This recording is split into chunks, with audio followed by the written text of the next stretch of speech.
foreign widow walks into a field and accidentally changes the course of biblical history. Ruth, a Moabite woman with no legal standing in Israel, stumbles into a social safety net so sophisticated it would make modern welfare systems jealous. Today, we're exploring how Ruth chapter 2 reveals ancient Israel's gleaning laws in action, Boaz's extraordinary protection, and how this chance encounter preserved a bloodline that would produce King David. By the end, you'll understand how God's providence works through existing social systems and why this story matters for justice today. So let's start with the basics. What exactly were these gleaning laws that Ruth was depending on? The gleaning laws were actually part of a comprehensive social justice system built right into Israel's agricultural economy.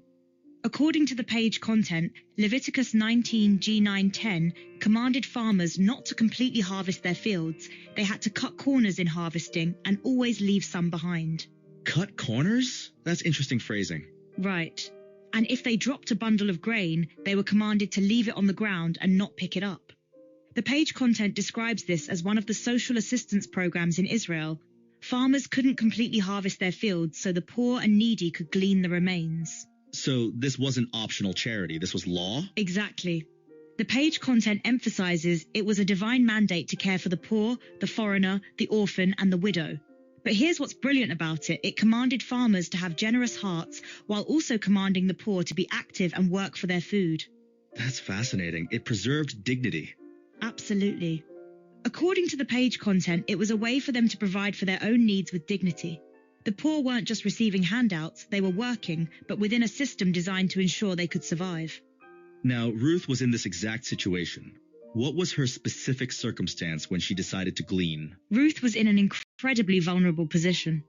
The page content tells us she was a foreign widow in a new land. She'd left Moab to accompany Naomi back to Bethlehem after both women lost their husbands. As two widows, they had to make their own living and provide their own food. And she just happened to end up in Boaz's field? That's where it gets interesting. The page content says Ruth asked Naomi, "Please let me go to the field and glean heads of grain after him in whose sight I may find favor." Then she left and happened to come to the part of the field belonging to Boaz. Happened to come? That seems like divine providence at work. The page content actually emphasizes this theme repeatedly. One source says God was writing their stories and that He is in the details of our lives, directing and leading us down the best paths. Ruth's encounter with Boaz wasn't random. Tell me about Boaz himself. What kind of person was he? Boaz is described in the page content as a man of great wealth and a prominent man of noble character. But here's what's really interesting. The page content notes that the exact expression rendered a mighty man of wealth is elsewhere translated a mighty man of valor. We should think of him like a knight. A knight? That's a powerful image. And his name literally meant something significant. According to the page content, he carries might in his name, Boaz in him is strength. Plus, one commentary mentions the Chaldee reads it as mighty in the law, so if he was both wealthy and mighty in scripture, that was a most rare and excellent conjunction. So he had both resources and knowledge of God's law. That's crucial for what happens next, right? Exactly. But there's another key detail. Boaz was what's called a goel, a kinsman redeemer. The page content explains this was more than saying he was a relative. It was saying that he was a special family representative. He was a chieftain in the family. What did that role actually entail? According to the page content, the kinsman redeemer was a close relative who had the responsibility to help a family member in need, which could include buying back sold property or providing for a widowed relative. It was about protecting vulnerable family members. So when Ruth shows up in his field, this isn't just about gleaning laws anymore. Right. The page content tells us that when Boaz noticed Ruth, he inquired about her identity and learns of her loyalty to Naomi and her conversion to the God of Israel. He'd already heard about her character from townspeople. And how did he respond to her? This is where Boaz goes way beyond the legal requirements. The page content says he extends extraordinary kindness to Ruth, instructing his workers to allow her to glean among the sheaves and to leave extra grain for her to gather. He also provided her with water and food. That sounds like more than just following the gleaning laws. Absolutely. The page content specifically notes that Boaz's actions go beyond the legal requirements, reflecting his compassionate nature and respect for Ruth's devotion. He was doing more than the law demanded. What about protection? The page content mentions that too. Yes, Boaz ensured Ruth's safety in multiple ways.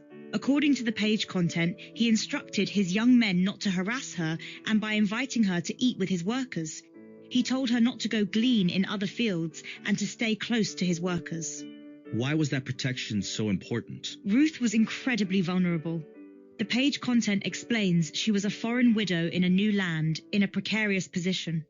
As a Moabite woman, she had no legal standing, and the page content notes the unspoken question was, how will the people of Bethlehem, Judah respond to her? So Boaz was essentially creating a safe space for her. Exactly. The page content says his actions create a safe and supportive environment for Ruth, highlighting the importance of community and the role of the kinsman redeemer in providing for the vulnerable. Now, there's also this connection to levirate marriage laws. How does that fit into Ruth's story? Levirate marriage was designed to preserve family lineage and provide for widows. The page content explains that if a married man dies without having a son, his brother is obligated to marry the widow, and the firstborn son from this union is to carry on the name of the deceased brother. But Boaz wasn't Ruth's brother-in-law, right? Correct. The page content notes that Ruth's story, although not a direct application of the Levirate law, the account of Ruth and Boaz reflects similar principles. It was about the broader concept of family responsibility and bloodline preservation. What was at stake in terms of bloodline preservation? This is huge. According to the page content, when Boaz married Ruth, he essentially revived Elimelech's lineage, and that patrimony was secured to Naomi's family. But the bigger picture is incredible. They would end up giving birth to a son named Obed, who would give birth to Jesse, who would eventually give birth to the great King David. Wait, so Ruth is in the lineage of King David? Yes. And the page content emphasizes this point. That's right, this totally unorthodox couple provided the line from which the Messiah would spring. Ruth, a foreign widow, becomes part of the messianic lineage. That's incredible. A Moabite woman ends up in the lineage of the Messiah. The page content from Matthew Henry's commentary notes that all this was in order to her being grafted into the line of Christ and taken in among his ancestors, that she might be a figure of the espousals of the Gentile church to Christ. So there's this beautiful picture of inclusion happening here. Absolutely. The page content describes the Book of Ruth as dealing with people crossing geographical, social, economic, and religious borders. It's about the inclusion of outsiders in God's people. Let's talk about the broader social justice implications. What does this story teach us about caring for the marginalized? The page content emphasizes that the Mosaic law required covenant Israelites to look after the marginalized in their community. It specifically mentions 3 vulnerable groups, the widows, the orphans, and the gerim, which were strangers or displaced people. And Ruth fit into multiple categories there. Exactly. She was both a widow and a gerim, a displaced person. The page content notes these groups were particularly vulnerable in part because they usually did not inherit land, which was mostly passed down patriarchally and within an appointed tribe. So the gleaning laws weren't just about food, they were about systemic justice. Right. The page content explains that these laws reflect God's concern for justice, compassion, and community responsibility, ensuring that the vulnerable members of society are cared for. It wasn't charity, it was a legal obligation that reflected the covenant relationship between God and his people. What's interesting is how this story shows both individual initiative and systemic support working together. That's a great observation. The page content notes that Ruth, on her own initiative, set out to glean in the fields to support her and her mother-in-law Naomi. She took action within the system that was designed to help her. And then Boaz went above and beyond what the system required. Exactly. The page content shows how God preserves and blesses his people through unexpected relationships and faithful love.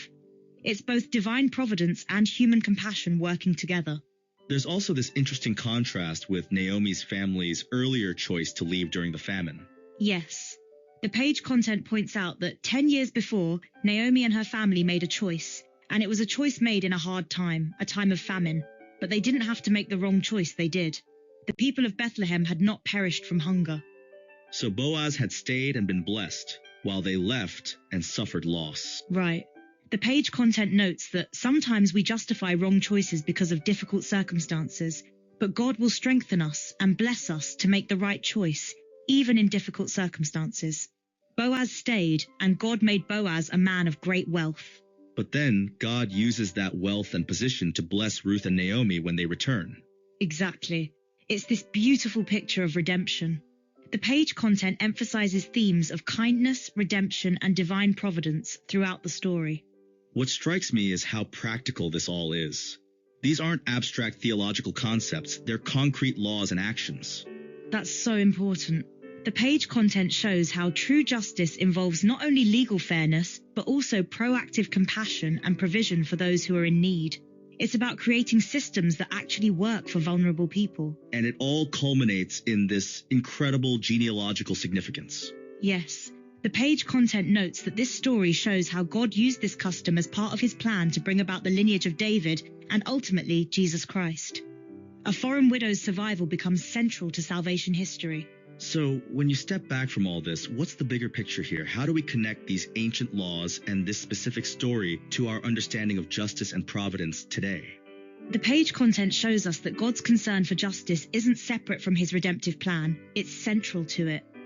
The same laws that protected Ruth also positioned her to become part of the messianic lineage. Justice and salvation are intertwined. And it shows how God works through existing systems rather than bypassing them entirely. Right. Ruth didn't receive a miraculous provision, she worked within the gleaning laws.